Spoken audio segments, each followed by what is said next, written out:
Hello students, this is Pratibha, proprietor of Chalukya Academy. In this session, we are going to cover the topic midpoint and its converse from 9th ICSE math subject. This topic is not only important for this particular chapter, but for other chapters of maths 9th ICSE board. In this session, we are going to cover important theorems, few tricks and few sums also we are going to see. So let's start with the first important theorem, that is midpoint theorem. So whenever you are learning a theorem, try to understand what is given to you in a given statement and what conclusion you need to draw. So in this, let's first read the statement of a midpoint theorem, which is very important. The line segment joining the midpoints of any two sides of a triangle is parallel to the third side and is equal to half of it.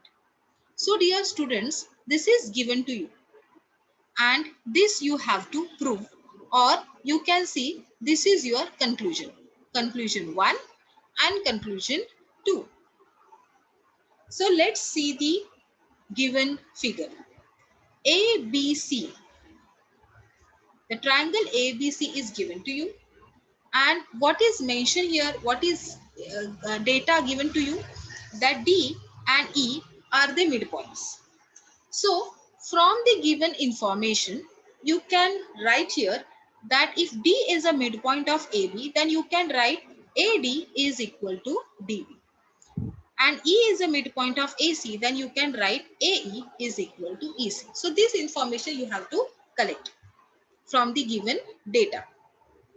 So what you need to prove, or what conclusion you have to draw from the given data, that DE, this is the line segment which is passing through the midpoints of any two sides of a triangle. So D is the line segment which is passing through the midpoint of D and E and is parallel to side BC.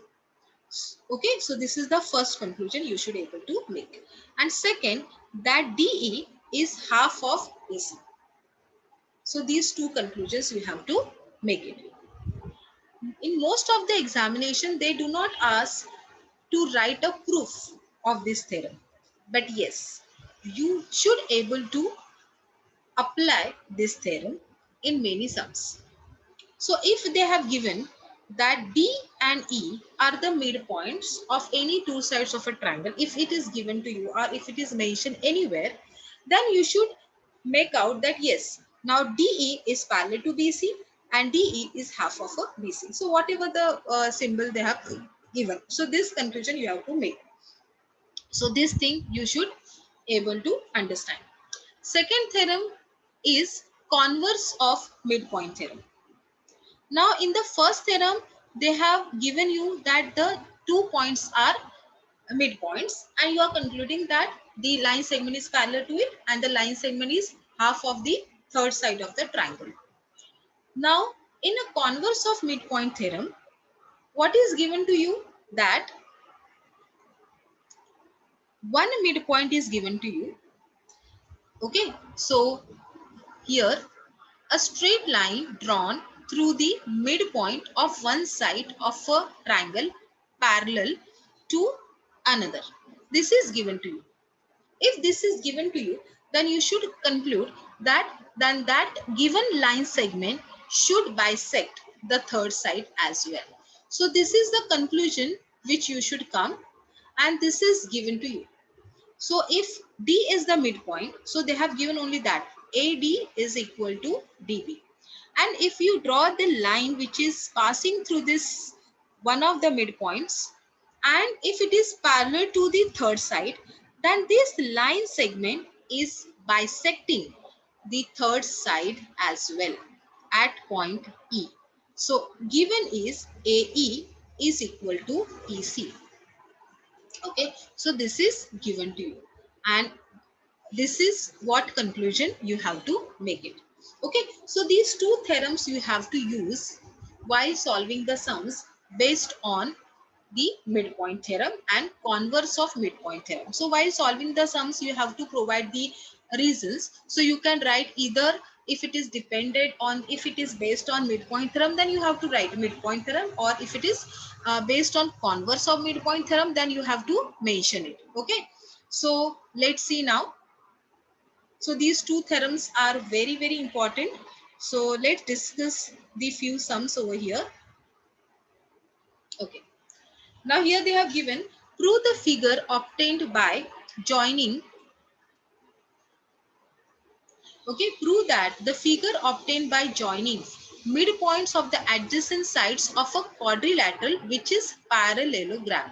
Okay, so they have given that the given figure is quadrilateral.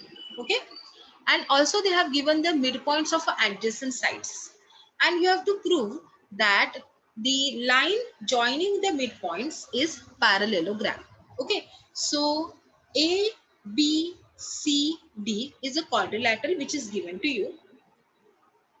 Okay, and they have given that S, R, Q, P are the midpoints. Okay, so midpoints are given to you. Like if we consider here a triangle ADAB, then we know that AD is one side of a triangle.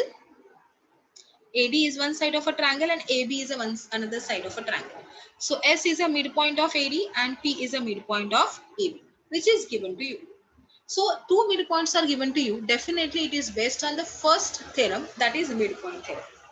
So the line drawn through this midpoint, that is SP, should be parallel to the third side of a given triangle, that is DB. तो वो तो आपको midpoint theorem में already दिया हुआ है. So when they have given D and P, so in this case we can say, now we have to prove that SRQP is a parallelogram. So what are the properties of parallelogram?